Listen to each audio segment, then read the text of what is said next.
Magandang hapon po mga gentlemen.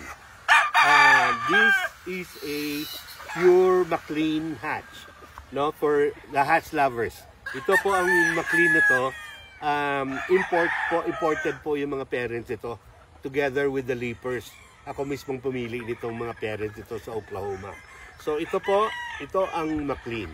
Ang McLean na to, ito ang secret ingredients nung gumawa ng Popeye Gray. Ang Popeye Gray is a gray cross to McLean's.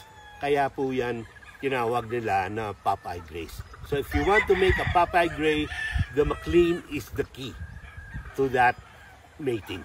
So this McLean is just 9 months old. McLeans are not known to be tall, very tall chickens. High station lang sila or medium high. So yan po siya. Yan ang McLean. His left number is 120. 120. Ito naman ang dalawang pullets are pure McLeans also. Pure McLeans ready to breed.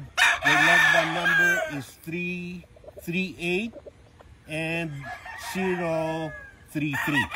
Yan po ang trio na ready to breed na McLean.